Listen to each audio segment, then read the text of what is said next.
So you ever wonder what it is like to be a police officer? What it's like to be, lead police officers in Miami-Dade County? What it would be like to police your own community? Well, especially during this COVID pandemic. So without further ado, I want to turn it over to my partner, Raul Correa, who will introduce our new co-host and we'll talk about Miami's Cop Talk. Thank you, Robert. And this is our launch of the Miami Cop Talk show. So hopefully it's going to be a great success. And to try to make it a great success, we have a special guest. I mean, you can't get any better than this guy here.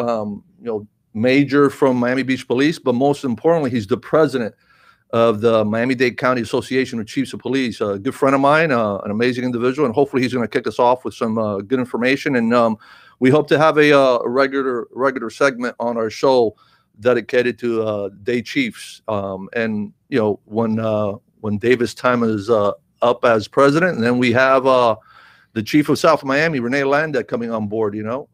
So we got some good things in store for Miami Cop Talk, and hopefully we'll have a good show today, and we'll kick off with more of Robert. So let's talk about a couple points. I kind of went off script here for a second, but bear with me here, Raul. So a couple of facts about Miami-Dade County, right? So Miami-Dade County is the 7th largest metropolitan county in the United States. That's incredible. 7th largest metropolitan county in the United States. We have a population of just over 2.7 million residents in Miami-Dade County. It is definitely a destination point for many tourists, as we know, businesses, financial capital for the region of the Americas. We have about 180 languages spoken in Miami-Dade County. Prior to COVID, roughly 60% of the population in Miami-Dade County was 1 or 2 paychecks away from economic disaster. We can't imagine what that is now during COVID. We know that the workforce has traditionally been underemployed, underpaid, and now there's a portion of Miami-Dade County that is unemployed. Why am I pointing out these facts? Because that leads to a lot of the issues that our police officer and our president of our Dade Chiefs, as representing the police officers in Miami-Dade County, there is no shortage of controversy. Raul, before we go to the chief, why don't you tell us a little bit about why you decided to co-host this show, Miami's Cop Talk, and what it's about and what we intend to do with this show. Well, I will say that I know, Robert, you've been on the air for a while. You're a former Florida State rep, and you gave me a call after an interview that we had a week or so ago, and you sparked my interest, talking about local law enforcement, being a voice for local law enforcement. Cops are very hesitant into speaking up. They hate the media. They're scared of the media. But the fact of the matter is the media is our friend, and we need to leverage that amazing opportunity that we have in the media to be able to share stories, good, bad, and indifferent. But we need to communicate, in Spanish, we're saying, hablando la gente se entiende. Definitivamente. So we need to talk a little bit more. And I think it was an honor for you to ask me to co-host with you. And I first thought it was, the fact that we've known each other for 30 years and you had a secret romance for me. But I know that's not the case, because I know your wife. I know your wife. That's for another show. So the fact of the matter is we work good together. We've known each other for 30 years. And I think that this will be a good opportunity to give a voice to local law enforcement. Absolutely. So the main focus of the show is to personalize police officers, build community relations, improve the perception of what police officers are. So without further ado, what do you say? Without further ado, why don't we bring on the president of the Dade Chiefs, Major David? He's got a tough last name. Can you pronounce his last name? I apologize. I call him David, and I can see him. He's putting on his makeup, and there we go. Now we're ready for David. There he is. Well, good afternoon, gentlemen. Thanks for having me on. Can you hear me okay? Yes. Thank you for being on. That's the quote of 2020. Am I muted? No, we can hear you fine. We can hear you fine. Now that we're all Zooming and all kinds of different virtual platforms, we've all had to get used to that mute button and not leaving it on. That's also very important. David, listen, tell us a little bit about yourself, your background. Where'd you get that spectacular last name? If you can Well, pronounce first of all, it if for you can pronounce it. Yeah, exactly. Tell us. I'll How'd you make it to Miami-Dade? Yeah, so my name's David de la Espriella. It's a very common name in South America. My family's from Colombia, South America, but I was kind of listening in to you guys before the show started. I grew up in the Republic of Hialeah, so the gentleman that was talking about that Hialeah shirt, I'd love to get Grant Miller. Double XL, please.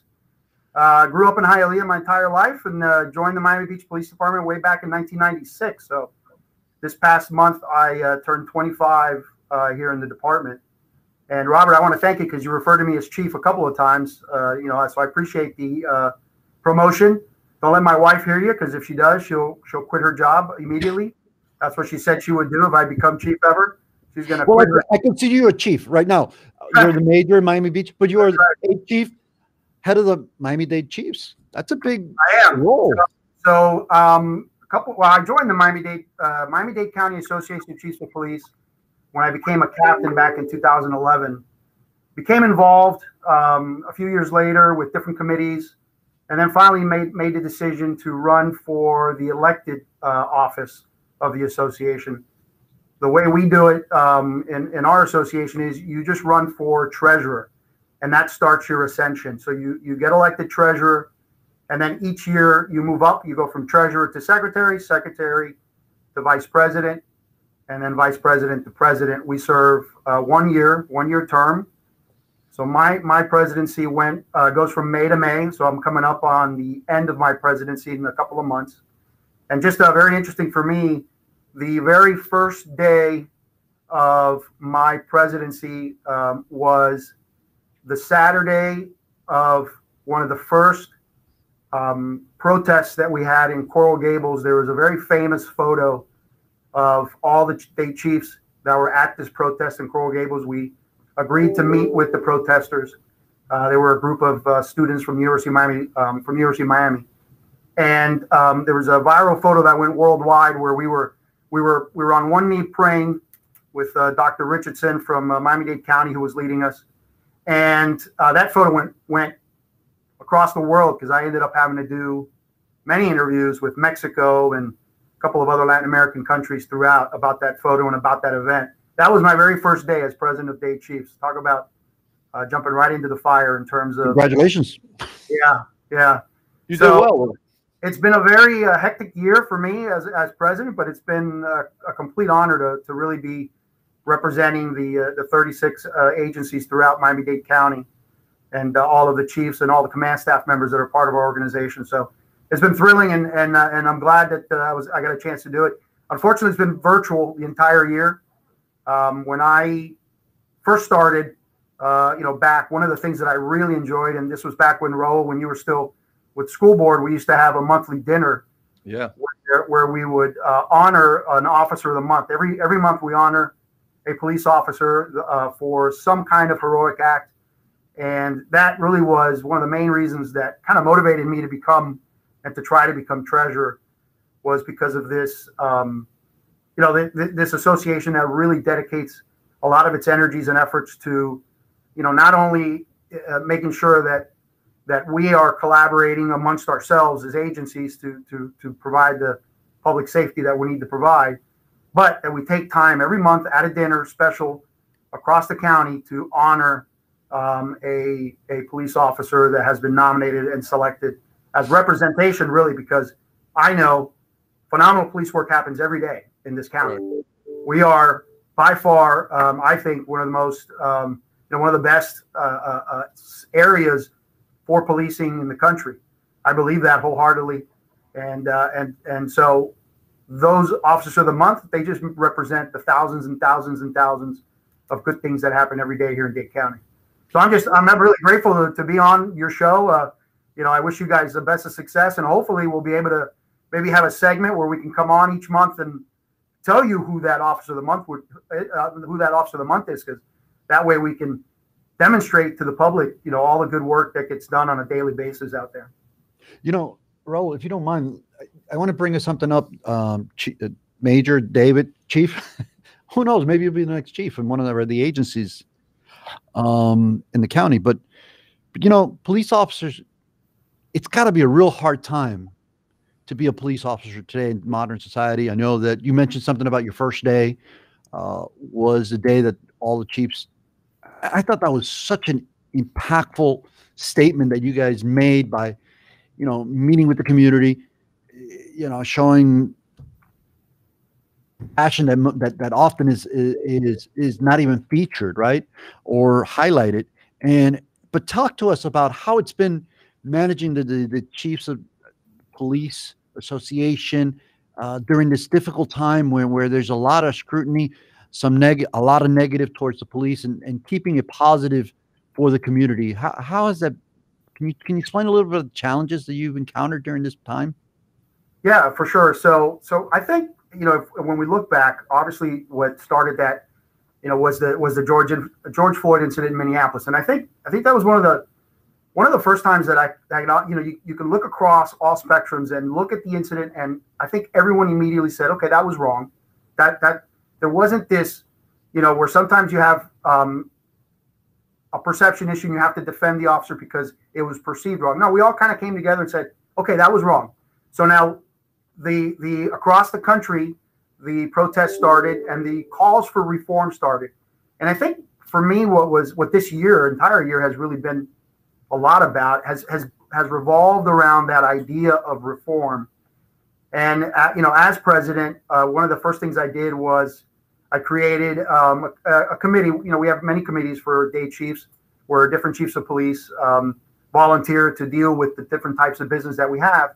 And one of the things I did was I created a committee on accountability and reform, so we can look at things here locally at the county level, so that we can work with some of these groups that are coming forward and saying, hey, this is the kind of reforms we're looking for. And in this particular case, the students from Coral Gables, which, you know, they put together an entire presentation. We agreed to meet with them afterwards via Zoom, which we did. And they presented us with a list of, you know, they called them demands. They were things they'd like to see reformed in policing.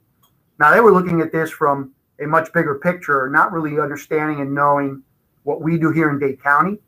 And I think when we all looked at those requests that they made, I would say almost everything on that list, and it was based on a campaign that was nationwide called The 8 Can't Wait.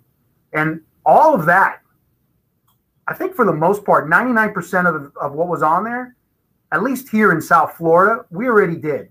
When you're talking about de-escalation training, we already do. We've been doing de-escalation training for years. When you're talking about crisis intervention training, I took one of the first crisis intervention training classes under Judge Leisman's program 20 years ago. Hopsy, right? Correct. With Hopsy, yeah, exactly. I think I was in our first class with Hopsy. And so a lot of those things, the chokehold, we haven't taught chokehold in forever. We bar the chokehold except for deadly force situations. Shooting at vehicles, we don't shoot at vehicles except under very small certain circumstances. So all of the things that they were asking of us, we turned around and we said, look, we do all these, but even though we do all these, where else can we improve? And I think that's a big one of the biggest things that we did this year is really look internally. Where can we improve? As part of this year-long reform effort, I was asked to sit on the Florida Police Chiefs. I'm a member of the Florida Police Chiefs Association. I serve on their awards committee, but since my role as president of Dade Chiefs, they asked me to sit on a subcommittee that they created on accountability and societal change. That has been ongoing. They've put out already a piece on use of force recommendations. We're working now on the community side, because there's two sides of this coin, and this is one of the points I made on that committee. There's things that the police can always continue to do to improve, but there's also things the community need to do to improve. You know, I'm a huge believer in Sir Robert Peel, you know, who's known as the founder of modern policing back in 1829. And so there's one principle that I always say: the public are the police, and the police are the public. We just get paid to do that, which is the responsibility of every member of society. So with that mindset, when we have people that know who shot whomever and don't come forward, that's a responsibility that they have. If we can't get that kind of help from the public, then it makes our job easy, and it's a detriment to society in general. This has been a long year of of really just kind of work on those things. I know that our state attorney, Catherine Fernandez Rondo, put together a piece of legislation that she's trying to get pushed through Tallahassee. We took a look at that at our level, at the Dade Chiefs level, and as it is currently written, we support it. A lot of it has to do with training for to implement statewide, and again, a lot of it is things that we've been doing here for many, many years. And so I think that when you're talking about progressive law enforcement in the sense of being way ahead, we're there, and I'm very proud of that piece for us down here in South Florida. David, you're a married man, as you said when you alluded a little while ago, and I'm a married man. There's got to be communication, and you heard in every marriage there's got to be communication. You heard me say earlier in Spanish, hablando la gente se entienden. What do you think we could do in law enforcement to better communicate with the community? You guys have a great PIO on the beach, and Neto Rodriguez, who does a great job. But sometimes I know from being a former PIO, there are things that you want to say but you can't. There are investigations you don't want to jeopardize. But we tend to have that apprehension to communicate with the public, and sometimes the lack of information creates a greater distrust in law enforcement. What could we do better? What could Dade Chiefs do better to maybe bridge that gap, other than coming on Miami Cop Talk? Right. So I tell you, couple of thoughts on that. Number one, it's very difficult for me at home because my wife works for the media, so that's a very thin line that I have to tread. Correct. So I know my wife from your time as PIO. But yeah, that I think that although PIOs and every agency should have its robust PIO section that is incorporating those relationships with the media along with social media presence and those kind of things that you have to do. But when it comes to the community, I think a lot of it has to be a little bit more grassroots. For our city here, we created way back in, I want to say 2000. I was our city's first neighborhood resource officer. And my role was to be that connection and that liaison between the police department and the community. And so I had the North District of Miami Beach, and I was responsible for getting to know all the presidents of homeowners associations, going to all those business community meetings, all the homeowners association meetings, and being that problem solver for them, because every neighborhood has its own set of problems that they feel are important to them. What North Beach thinks is important may be different than what South Beach thinks is important. So having a much more robust grassroots type community policing program, I think, is essential. And then from the Dade Chiefs perspective, we have to continue to support the agencies in those communications. And one of the things that I did, I'm sure you all know her, Dr. Shirley Planton, who's the executive director of the Community Relations Board. Correct. I met her for the first time at that Coral Gables protest. And I asked her, I said, does Dade Chiefs have a seat at your table? And she said, well, different chiefs come to the meetings from time to time. I said, no. Does Dade Chiefs have a seat at your table? And she said, no, I don't think you do. So I asked, and she said, absolutely. You now have a seat at the table of the Community Relations Board. And in my role in having been assigned to the Florida Police Chiefs Association, I was asked as part of that process to bring a community member with me so that this was a partnership of law enforcement and community. And that's the person that I brought. I asked her if she would participate, and she accepted. And so she's been part of that process at the state level as well. And I think that's how Miami-Dade, that's how Dade Chiefs will continue this relationship, because at times, from investigations, there are things we can't say right away. There is body cam that we can't release right away. And I think part of to make that less impactful, you have to be able to explain the why we can't release it right away, and have those community members on board understanding the why, who can then transmit that out to the much broader community and allow people to understand that it's not that we're hiding stuff, it's just investigations sometimes prohibit us from releasing certain information at certain times. But Florida is a very open public record state. When that investigation's over, it's all going to be out there. So it's not, we can't hide it ultimately.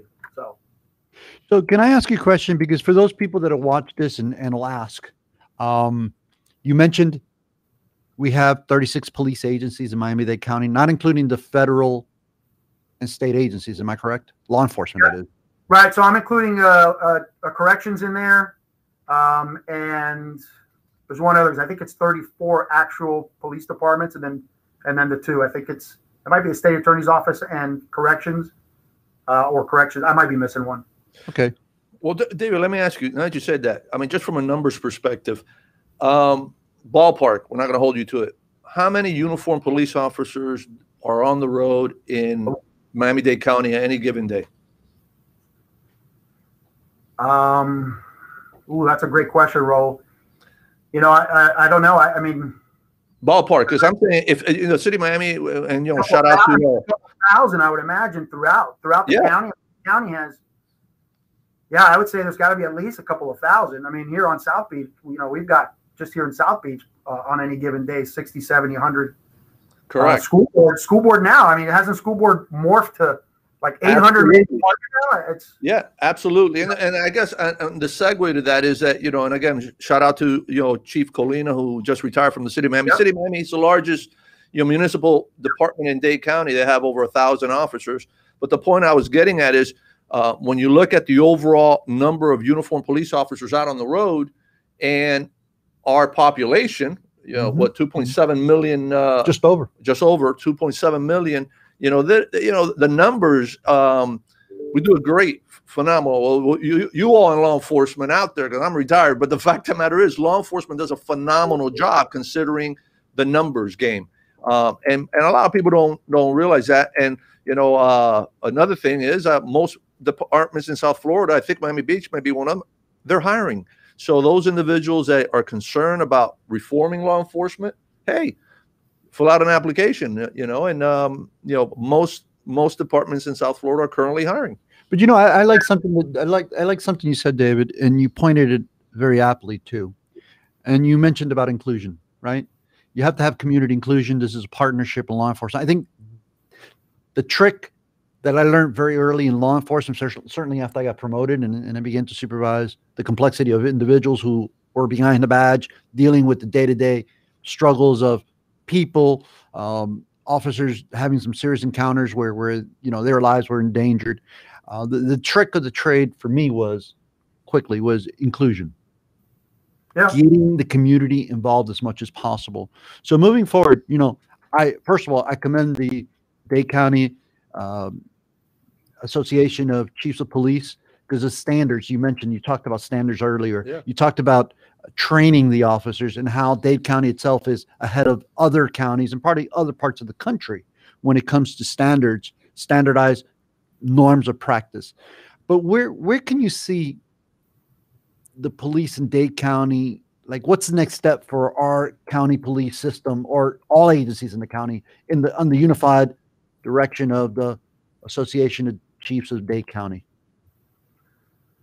Well, you know, for at the association level and what our role is, I think we have to continue that track that we're on in terms of really stressing what you just talked about, which is the community policing and the involvement. I think there's a misperception at times, and I hope your show at some point down the road, maybe this is something you guys can tackle. But, you know, for example, you know, crimes aren't solved in 60 minutes like they do in CSI shows. You know, they just don't. And sometimes when people resist arrest, for example, if they choose to resist and they increase their level of resistance, we have a duty to respond. And in that response, sometimes, especially nowadays where you can't walk a block without 15 people having 4K high def cell phone video that would make it to any television station, it sometimes doesn't look pretty when you do it. And I think that's a misperception that the community has, that they're, you know, 20 years ago that didn't occur. You didn't see that side of policing of when people don't, you know, when they don't do as we ask them to do, and it leads to having us to some kind of response to resistance in order to effect an arrest, for example, if that's what's needed. So we have to continue to do that kind of a job. And I'm You want to answer real quick? Yeah, listen, David, I mean to cut you off, but you're absolutely right. And I'll tell you this. Tell me, do you know of any other profession where the employees carry a body camera on them? I mean, think about the transparency that we in law enforcement have embraced, where you have body cameras. And can you imagine, a judge in his chambers wearing a body camera in discussions? Can you imagine a surgeon? A surgeon in the OR. Yeah, I mean, we are in law enforcement very transparent now, and you just made a very good point. It says sometimes it doesn't look good, it doesn't look pretty, and I think that going back to the communicating to the public what we are trained to do and what the compliance should be, I think that's important. And you're right about the solving of crimes in a timely manner. Hopefully, in the future, we'll have some of the folks from Crime Stoppers out here. I wonder how many people actually pick up the phone and call Crime Stoppers. What's the engagement in the community? But you're absolutely right. It just doesn't look good sometimes. Some of the best meals that I've ever had, I don't want to go in the back, the kitchen of the restaurant. That the transparency is there so we can tell people why we do what we do, and hopefully people will comply. Again, we have body cameras, everyone's adopting them more and more, and like you said, I tell people, I mean, it's just my conviction. I got the camera up in the heavens looking at me all the time, so you do what you do, and if you're doing the right thing, like the old movie Spike Lee, do the right thing. Everyone's got everyone's a freelance reporter, with the camera. It always boils back down to the golden rule, right? Absolutely. In any language, to others. So I think we've heard from you a desire to collaborate with us, which is so welcome. And I would ask Raul, if it's okay, maybe we can meet with you or talk to you offline to improve the creative part of this show, because This is about giving the public a better understanding of the honorable job that police work is, and the amount of, unthankless deeds that are done on a daily basis, the heroics of our officers, but also bringing, context to this issue of, I think, that's fueled by lack of information, lack of understanding, emotions, right? But if we have this dialogue back and forth, I think it's going to be so much better to help our community that we all live in. And I mean, I couldn't have thought of a better, after 26 years in law enforcement, man, this is one of the highlights of all my public service, having served the citizens of Miami-Dade County as a police officer. What do you think? Any thoughts? I agree. And as we're getting ready to wrap up, David, you got some closing remarks? You're a man of many talents, so give us something. I was going to mention it. You mentioned Chief Colina, who just retired on Friday, so I wanted to, obviously point that out, congratulate him. We also recently, Chief Bill Hernandez from North Miami Beach Police, he announced his retirement. I think he's retiring at the end of this month. Wow. So I want to congratulate him as well. And then lastly, Chief Sam Ceballos from Pinecrest PD will be retiring in the next couple of months. Sam, I want to say he was 42 years in the business. Bill Hernandez, 33 years, I believe. And then Chief Colina, 30 years. So that's a lot of talent. That's a lot of talent leaving the profession. Yeah. But each of those agencies, I'm very confident in. I already know who the replacements are for Pinecrest and North Miami Beach. I think we're all still waiting on to see who the replacement for Miami is. But whoever they pick, especially since my understanding is they're picking from the inside, I think will do a fantastic job. And I always like to see when promotions occur from within, that says that those agencies are doing the right thing in terms of preparing their future leaders. So I look forward to welcoming whoever those new chiefs are to our association. And listen, I'm here. Raul knows how to get a hold of me, and this is I think a fantastic idea, and it hopefully will last for a long time, and we can build on that community partnership philosophy, and get more people to understand, like you said, the honor that this is as a profession, and the complexities of this profession as well. I think that sometimes gets a little lost. So I thank you guys for having me on. Thank you, sir. It's Thank you, so David. much of a Really pleasure. appreciate it, taking your time. So in the last closing minute here, I wanted to, what do you say we give a shout out to the birthday girl?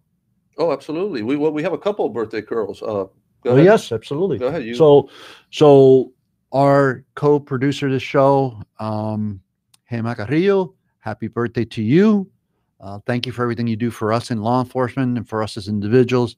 I can't think of a better partner to collaborate with, a person with many, many skills. Hopefully we'll get you on camera real soon, because I know you're a little shy, but man, you're a tremendous asset to the creation and the launching of Miami Cop Talk. Who else, Raul? My daughter Laurel, who just turned 21 years old yesterday, and that's that age where rite of passage. Now she's looking forward to drinking a beer at the Marlins game, and hopefully the other producer here, Tommy, will be the one to buy her and me a beer at the next Marlins game. And of course, always thank you to our main producer, Tommy. It's always behind the scenes, producing these shows, making them happen. Thank you to the Millers, Michael, Grant, Miller, and the community newspapers team. More importantly, thank to you, all of you who are watching us and will be following us on hopefully the weeks and years to come.